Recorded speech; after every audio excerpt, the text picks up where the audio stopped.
But میں 2-3 چیزیں آپ کو جو ہے وہ آپ کی خدمت میں پیش کر دیتا ہوں. پہلی بات تو یہ کہ پچھلے سال ہمارا جو انفلیشن تھا جو فسکل ایئر ختم ہوا ہے، ہیڈ لائن انفلیشن ایوریج جو ہے وہ 4.5% رہا، جو کہ ہمارے جو رینج ہے جو ہم نے ڈیسائیڈ کی ہوئی تھی اسٹیٹ بینک کی طرف سے ٹارگٹ، وہ اور گورنمنٹ کا بھی وہی ٹارگٹ تھا 5 to 7%. تو اس سے سلائٹلی نیچے کی سائڈ پہ تھا but was close to the target. جو نیکسٹ ایئر کے لیے ہم نے اس کی پروجیکشن ہے وہ بھی میں آپ سے بعد میں شیئر کرتا ہوں، لیکن جو اس میں جو کنٹریبیوٹری فیکٹرز تھے اوبیسلی ایک تو فوڈ انفلیشن جو ہے اس میں کافی ڈراسٹک پچھلے سال جو ہے وہ کمی آئی، اور اس کے ساتھ ساتھ جو ہے وہ جو کور انفلیشن ہے جو کہ زیادہ اسٹیٹک رہتا ہے اور اس میں کمی کم ہوتی، تو اس میں بھی آہستہ آہستہ پچھلے سال کے اندر کمی آئی، اور جو پچھلا مہینہ تھا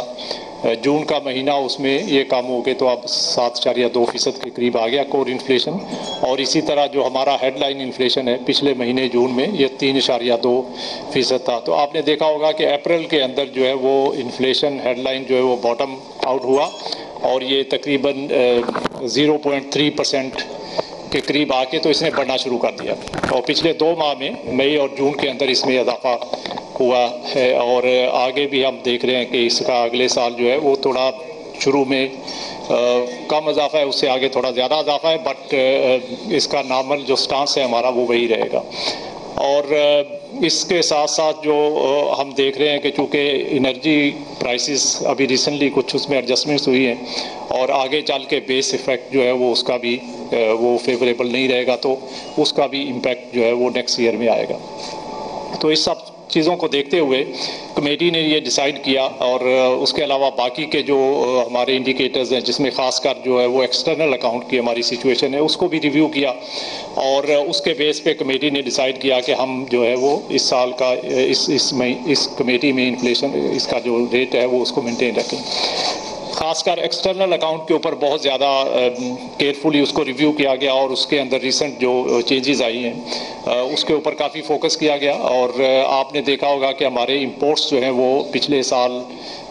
جو 24 کا سال تھا اس کے مقابلے میں 25 میں اس میں سبسٹینشل انکریز آیا. جو 24 کے اندر 53 بلین ڈالرز کے امپورٹس تھے، جو 2025 میں بڑھ کے تو تقریباً 59 بلین جو ہے 59.1 بلین ڈالرز جو ہے وہ ہو گئے. تو اس کے اندر جو اوور آل انکریز تھا وہ تقریباً 11% کے قریب تھا، 11.1%. لیکن زیادہ جو اس میں دیکھنے کی بات ہے کہ نان آئل امپورٹس میں کیسے اس میں چینج آیا. تو نان آئل امپورٹس جو ہیں وہ 16% سے بڑھے ہیں، اور یہ اس چیز کو بھی انڈیکیٹ کرتا ہے کہ ہمارے جو امپورٹس ہیں اس میں ایک براڈ بیسڈ گروتھ ہوئی ہے، اور ساتھ میں اکنامک ایکٹیویٹی نے چونکہ پک اپ کرنا شروع کیا ہے تو اس میں ادر دین آئل امپورٹس جو ہے وہ بھی کافی سبسٹینشل انکریز آیا ہے. اور ساتھ ساتھ جو ہے وہ ہمارے جو دوسرے کرنٹ اکاؤنٹ کے ہمارے کمپوننٹس ہیں جس میں ریمیٹنسز ہیں، ایکسپورٹس ہیں، اس میں بھی آیا ہے، تھوڑا اضافہ ہوا ہے اس میں بھی، لیکن ایکسپورٹس کا اضافہ جو ہے وہ کافی کنٹینڈ ہے ایز کمپیئر ٹو ریمیٹنسز. تو لاسٹ ایئر ایکسپورٹس جو ہے وہ 4% سے تھوڑی اوپر بڑھی ہیں، جو کہ وہ ریلیٹیولی کم تھی، اس کو مزید جو ہے وہ بہتر ہونا چاہیے تاکہ ہم اپنا کرنٹ اکاؤنٹ جو ہے اس کو مینٹین کر سکیں، سرپلس یا اس کے ڈیفیسٹ کو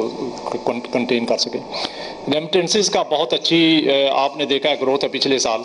اور یہ 38 بلین ڈالر ٹوٹل ریمیٹنسز تھی as against 38.3 billion dollar as against last year 30.3 billion dollar. تو تقریباً 8 بلین ڈالر کا اس میں اضافہ ہوا ہے. اس کے بہت سارے کنٹریبیوٹنگ فیکٹرز ہیں، لیکن ایک جو کی کنٹریبیوٹنگ فیکٹر ہے کہ بہت سارے ریمیٹنسز جو پہلے ہمارے انفارمل چینل سے آ رہے تھے وہ فارمل چینل میں آنے شروع ہوئے ہیں. اس میں گورنمنٹ کی اسکیم جو انسینٹو اسکیم آپ کو پتہ ہے کہ ہم نے اناؤنس کی ہوئی تھی، اس کا بھی بڑا کنٹریبیوشن ہے. اس کے علاوہ ایکسچینج ریٹ کے جو ڈائنامکس ہیں وہ اوپن مارکیٹ کے مقابلے میں جو انٹر بینک کی اور ایکسچینج کمپنیز کی پرفارمنس ہے وہ بھی اس میں بھی کافی اس کا کنٹریبیوشن ہے. تو بہرحال اس کا نیٹ رزلٹ ہمارے پاس یہ نکلا کہ ہمارے 8 بلین ڈالر سے ریمیٹنسز جو ہیں وہ بڑھے ہیں. اور اسی کے نتیجے میں ہمارا اس سال جو ہے وہ کرنٹ اکاؤنٹ جو فسکل ایئر 25 ہوا ختم ہوا اس میں کرنٹ اکاؤنٹ جو ہے سرپلس رہا. ہمارا کرنٹ اکاؤنٹ آپ کو پتہ ہے کہ 2022 کے اندر بہت ہی خراب حالت تھی کیونکہ ہمارا ٹوٹل ڈیفیسٹ اس وقت $17.5 بلین کا تھا. کرنٹ اکاؤنٹ ڈیفیسٹ $17.5 بلین جو کہ 4.7% آف GDP تھا. تو بہت ہیوج کرنٹ اکاؤنٹ ڈیفیسٹ تھا. اب اس کے بعد ہم نے جب یہ میجرز لیے تو آپ نے دیکھا کہ 23 کے اندر اس میں کچھ امپرومنٹ آئی اور یہ تقریباً 1% آف GDP کے برابر آ گیا. پھر آگے 24 کے اندر اس میں مزید امپرومنٹ آئی جو کہ 0.5% آف GDP کے قریب آیا. اور اس سال جو ہے جو ابھی ختم ہوا ہے اس میں ہمارا کرنٹ اکاؤنٹ ڈیفیسٹ کے بجائے سرپلس میں کنورٹ ہوا. اور آپ کو یاد ہوگا کہ یہ سرپلس جو ہے وہ ہمارا کوئی 14 سال کے بعد جو ہے وہ